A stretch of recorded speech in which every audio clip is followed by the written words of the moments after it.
The Arkadian Empire is remembered as one of the most influential and unusual civilizations in ancient world history. Although its borders rose and fell many times, its culture, inventions, and ideas spread far beyond its territories. The story of the Arkadian Empire begins in a quiet river valley, grows into a vast imperial power, survives civil wars, influences neighboring nations, and finally dissolves into smaller states. Even after its political power ended, the legacy of Arkadia lived on for thousands of years through its writing, philosophy, architecture, and laws. The history of this empire can be divided into several major eras: the early settlements, the rise of the kingdom, the golden age of the empire, the era of expansion, the time of troubles, the Reformation period, and the final decline. Each phase shows how the Arkadians adapted to challenges and changed over time. Long before Arkadia became an empire, the region was home to small farming villages. These early settlers lived along the Saran River, a wide and fertile waterway that flowed from the northern mountains to the southern sea. Archaeological findings show that these early Arkadians built simple mud brick houses, grew wheat and barley, and raised sheep. They used stone tools and slowly developed more advanced methods of irrigation, which allowed them to survive years of drought. Social life during this era was simple. Families worked together in small groups, and local leaders served as both priests and administrators. The early Arkadians believed in nature spirits and built small shrines to honor river gods, mountain gods, and the spirits of their ancestors. Over time, some villages grew larger and became small towns with markets and public squares. Trade routes formed between the northern mountains, where metal ores could be found, and the southern coastline, where exotic shells and fish were plentiful. These trade routes set the foundation for Arkadia's future wealth. By around 2500 BCE, several Arkadian towns had grown into powerful city-states. Each city-state had its own ruler, army, and patron god. Competition for control of farmland and trade routes caused frequent conflicts. Eventually, one city-state named Arkan became stronger than the others. Arkan owed its strength to its position along the river, its skilled metalworkers, and its ambitious leader, King Sarath I. King Sarath I united the surrounding city-states through a combination of military force, diplomacy, and marriage alliances. He became the first true king of Arkadia. Under his rule, the Arkadian kingdom developed its first writing system, called the Saronic script. This early writing allowed scribes to record taxes, trade agreements, and religious rituals. Temples and palaces grew larger and more complex, signaling the rise of a wealthy and organized society. The kingdom continued to expand under Sarath's successors. New canals improved farming, and craftsmen produced beautiful pottery, bronze tools, and decorated jewelry. Kings began to claim divine authority, saying they were chosen by the gods. This belief strengthened their political power. Over several centuries, the Arkadian kingdom transformed from a loose collection of settlements into a centralized state with a strong ruling dynasty. The period between 1800 and 1200 BCE is often called the Golden Age of the Arkadian Empire. During this time, the kingdom became an empire by conquering nearby regions and absorbing their cultures. The most famous ruler of this era was Queen Marina the Wise. She was known for her intelligence, fairness, and commitment to peace. Under her leadership, Arkadia flourished culturally and economically. The capital city, Arkan, became a center of learning, art, and religion. Scholars studied astronomy, mathematics, medicine, and philosophy. The Arkadians built large libraries where scrolls were carefully copied and preserved. Architects constructed grand temples with tall columns and painted murals showing myths and historical events. One of the most famous structures was the Temple of the Seven Lights, dedicated to 7 major gods representing the sun, moon, earth, water, fire, wind, and time. Trade expanded dramatically during the Golden Age. Arkadian merchants traveled far across land and sea. They exchanged grain, metals, and fine pottery for spices, timber, and rare minerals. These trade relationships brought wealth and connected the Arkadian Empire to distant civilizations.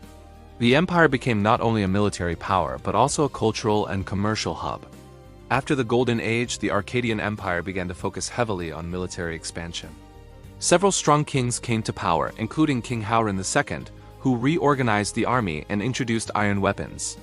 Iron was stronger and cheaper than bronze, giving Arkadia a major advantage.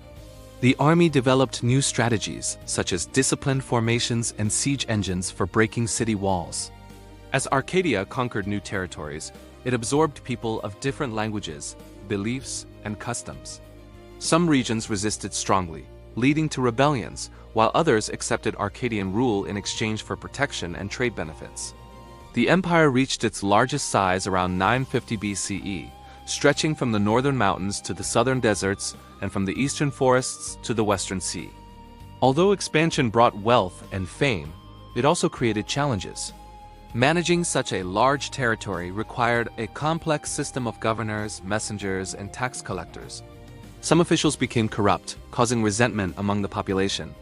The central government struggled to maintain communication across long distances. These weaknesses would later contribute to serious internal problems.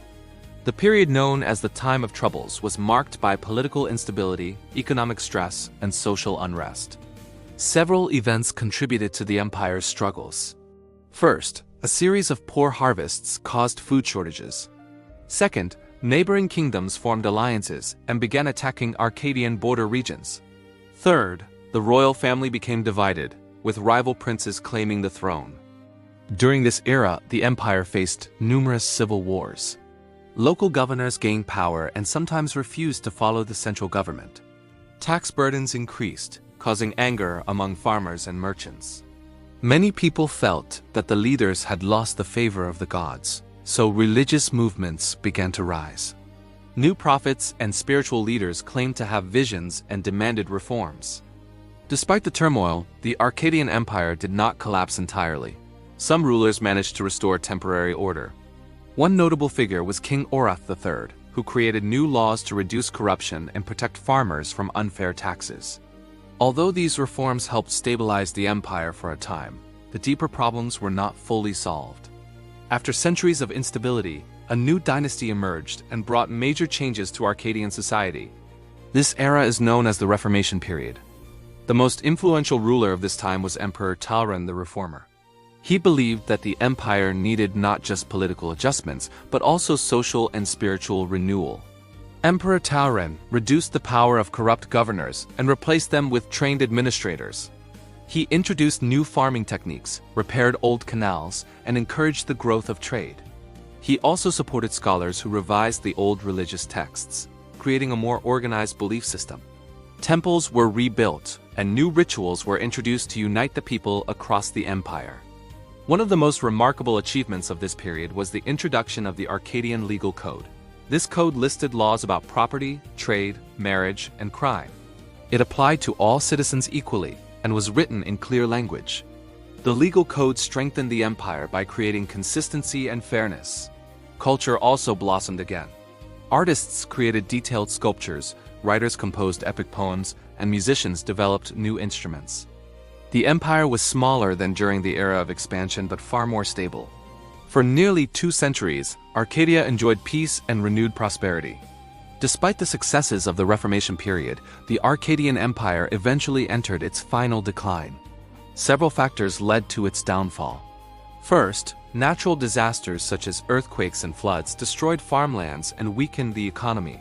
Second, new military powers rose in the northeast and southwest, slowly taking Arkadian territories. Third, trade routes shifted, reducing the empire's income. Internally, younger generations began to question traditional values. They admired foreign cultures and adopted new customs. The central government struggled to keep the empire united. Over time, provinces drifted away, forming independent kingdoms. The last Arkadian emperor, Leorath IV, tried to save the empire through diplomacy and reform, but it was too late. By 220 BCE, the empire had been reduced to a small region around the original capital. A final invasion by a foreign confederation ended Arkadian political independence. The empire officially dissolved around 200 BCE. Although the Arkadian Empire no longer existed, its influence continued to shape many civilizations. Its writing system inspired later alphabets. Its legal code became a model for regional laws. Its architecture, especially temples and columns, influenced builders across the continent. Historians also credit the Arkadians with early developments in astronomy and mathematics. Even centuries after the fall of the empire, students in distant lands read Arkadian poetry and studied Arkadian philosophy. Many cities built public squares modeled after those in Arkan.